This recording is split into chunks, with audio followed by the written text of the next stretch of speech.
Gracias por acompañarnos. Esto es Círculo de Poder, donde están los líderes de opinión. Y el día de hoy nos acompaña en la línea telefónica Jorge Matar, líder empresarial del Estado y obviamente colaborador de este espacio. ¿Cómo estás, Jorge? Como siempre, gracias por tomar la llamada. Al contrario, mi querido Rol, qué gusto saludarte a ti y a todo nuestro gran auditorio. Te agradezco mucho, como siempre, que tomes la llamada. Oye, pues periódicamente nos estamos todo el tiempo retroalimentando, te subes aquí con tus colaboraciones en editoriales y todo, y siempre hay un tema nuevo en la agenda estatal y nacional. Pero a final de cuentas parece que la Cuarta T está empecinado en generar nota todo el tiempo, pero por desgracia muchas veces muy desalentadora. Y en el hace un par de días, si no recuerdo, entre ayer y hoy, el secretario de Hacienda a nivel federal, Arturo Herrera, da una postura, da un comunicado que la verdad es desolador para todos. Creo que incluso pone en su justa dimensión de su realidad al empresariado, porque hay todavía empresarios que parece que le están dando el beneficio de la duda a la Cuarta T o a Andrés Manuel López Obrador como tal, al decir o al descartar de manera tácita el que se vaya a endeudar, se vaya a generar más deuda para salvar, para poder inyectarle al tema de las empresas para su rescate. Tema que es lapidario, porque a final de cuentas muchas empresas todavía tenían un poquito la esperanza de que se pudiera generar este tipo de dinámica, sobre todo entendiendo que más del 80 al 90% de los empleos surgen precisamente del tema empresarial, pero que además la mayor parte del dinero está en la empresa, en la micro y la pequeña, no en los empresarios neoliberales y malvados que tiene en su imaginario Andrés Manuel López Obrador. Y entonces la realidad que hoy en día económicamente le pinta al país es muy muy complicada. ¿Cuál es tu punto de vista? Pues sí, mi querido Rol, lo dices bien y lo dices de manera acertada. Sí, hoy salen medios nacionales que Arturo Herrera dice que no se aumentará la deuda para apoyar a las empresas. Y esto, cuando el titular de la Secretaría de Hacienda lo dice, pues, ¿qué implica? Nada más vamos a ver que cancelar los programas sociales, porque dice que se pagarían intereses por 300 mil millones de pesos en 2021. Esto, Rolando, nos dice que hoy en día la Cuarta T, el gobierno federal, el gobierno estatal, pues no están viendo realmente encaminar de manera conjunta entre el empresariado y el gobierno. En esta declaración, a mí sensata a final de cuentas del secretario de Hacienda, pues a final de cuentas él dice que aún sin tener estos nuevos préstamos, el país ya aumentó la deuda. ¿Y esto por qué es? Por el tipo de cambio que ha subido significativamente con respecto al año pasado.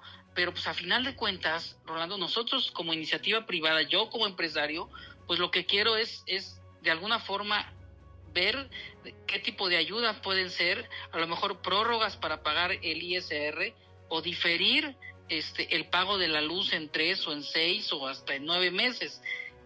A final de cuentas no tenemos hacia dónde hacernos este rol.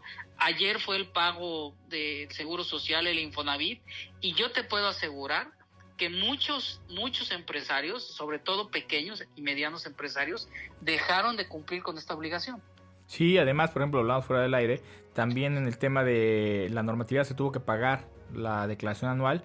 Y Hacienda está siendo muy enérgico en el tema del cobro de estos impuestos. Se sobreentiende que hay que ser corresponsables como sociedad y como empresarios en el pago de servicios. Pero primero ahí hay un tema de paradójico. Primero, la gente no le gusta pagar impuestos mucho, precisamente en una valoración del mal ejercicio que se da de ellos. Pero aparte, en este tema de la pandemia, pues no hay dinero. Y en lugar de generar amnistías, y no estoy diciendo condonar impuestos, sino prorrogarlos de alguna manera, Exacto, como lo está haciendo Estados Unidos, que le está invirtiendo el día de hoy más del 18% de su PIB a invertir al empresariado para no quebrarlo. Aquí lo que haces es te encajas con el empresario que no tiene dinero para que a corto plazo los revientes. Pero ¿qué va a pasar con eso? Porque mucha gente dice, es que los empresarios tienen dinero. No es cierto, hay gente que vive al día, empresarios que muchas veces terminan gastándose su dinero en pagar nóminas, y mejor el empleado se lleva dinero que el empresario, y lo único que va a hacer es generar desempleo, porque a la hora de que ese empresario malvado como Andrés Manuel y su Cuarta T los pintan se quede sin su patrimonio y sin la empresa,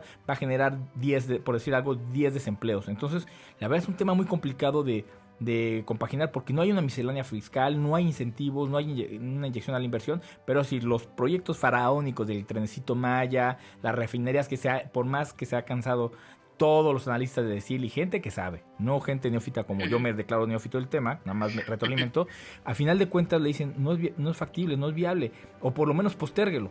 Y dice, no, ¿por qué? Porque ya viene el 2021, viene la campaña y entonces, ¿con qué argumento o eslogan voy a poder trabajar si no cumplí? Sí, lo dice Herrera, y voy a retomar la aportación lo que comentaste hace un momento en cuanto a la aportación del PIB a este tema. O sea, él dice que, por ejemplo, que estos estímulos que pudieran llegar a ser del 20% representarían cerca de 5 billones de pesos, como en otros países que tú lo acabas de comentar. Y sí, la realidad es que hoy, si a esto le abonamos el tema del decrecimiento, hoy ya no estamos hablando de crecimiento económico, Rol.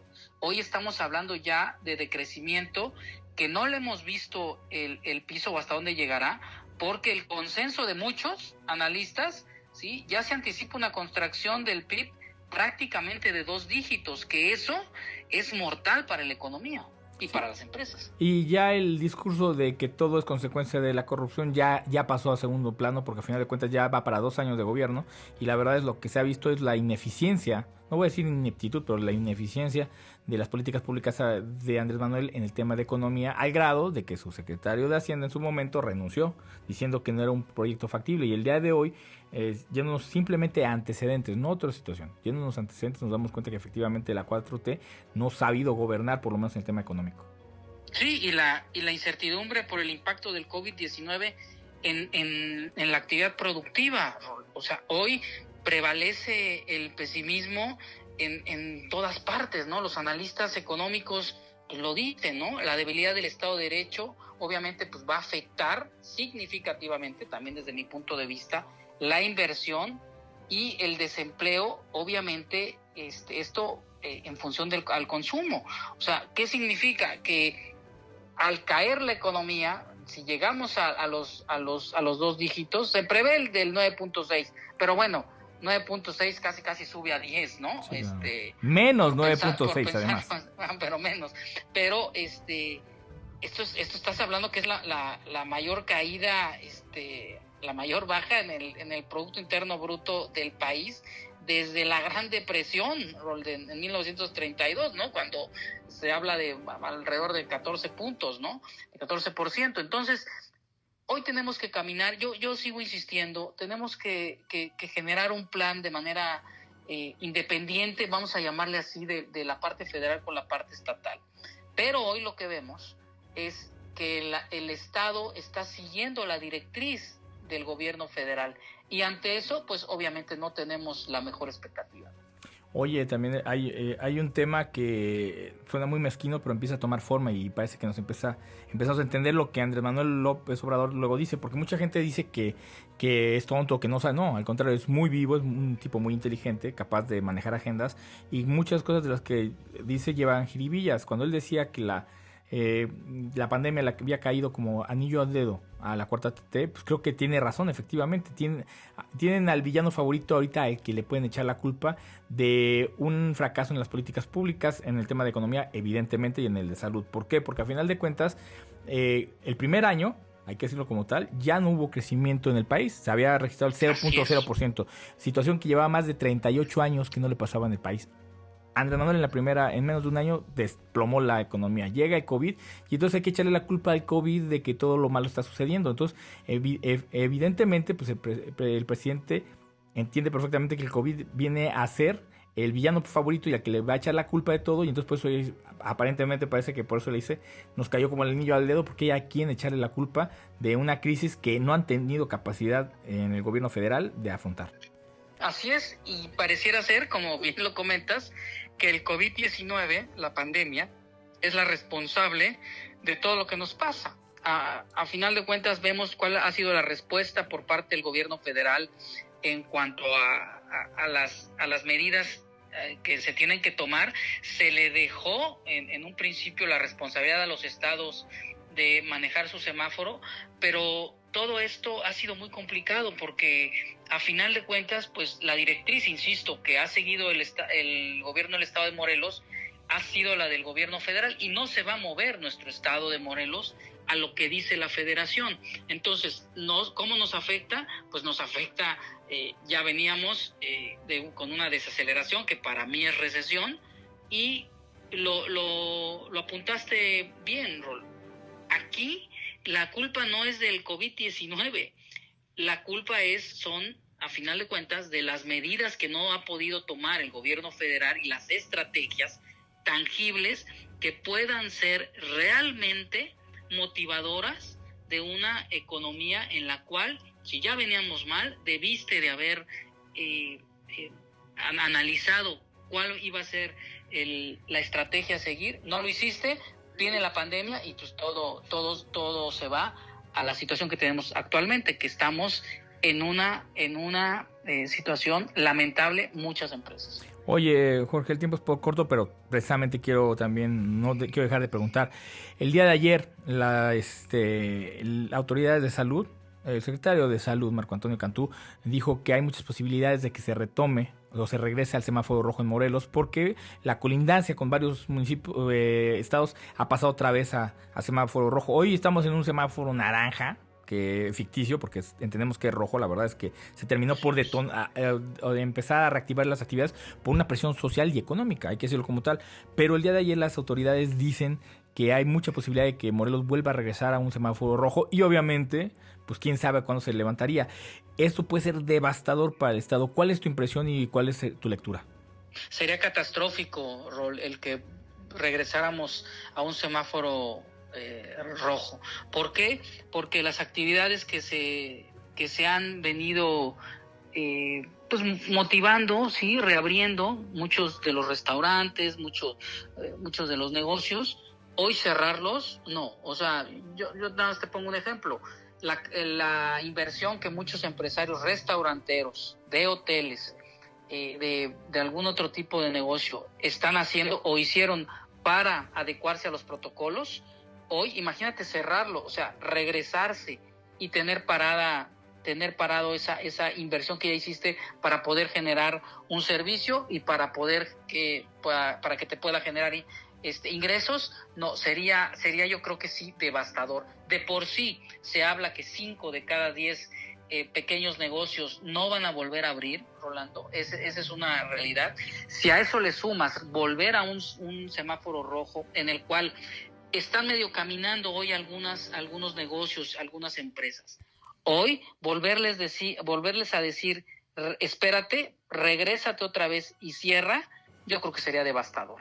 Y sobre todo, también hay que decirlo como tal, a consecuencia de las fallidas estrategias que se han generado en el tema sanitario, porque no se ha logrado contener la pandemia. Y hoy, aunque Hugo López-Gatell, subsecretario de Salud a nivel federal, argumenta que se ha logrado controlar a la bestia, yo le llamo así, la verdad es que no es ni real, no ha bajado ni siquiera tantito el contagio.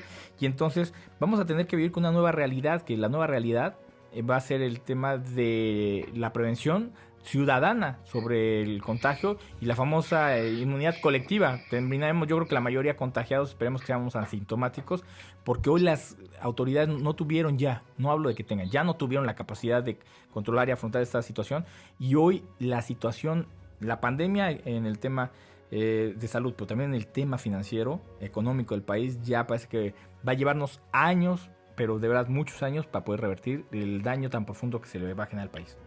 Así es, y si a esto le sumamos que la Federación ha reducido en casi un 70% las aportaciones a los estados, y en función de eso el estado de Morelos, hablando de nuestro estado obviamente, hacia los municipios, pues haces que esta economía, esta pequeña economía o esta gran economía, dependiendo del sector, pues haces que realmente se vea fracturada y que se contaminen todo lo demás. O sea, hoy no podemos decir que estamos bien, estamos bien preparados, y tú lo comentas, y apoyo tu opinión, Rol, en el hecho de salud.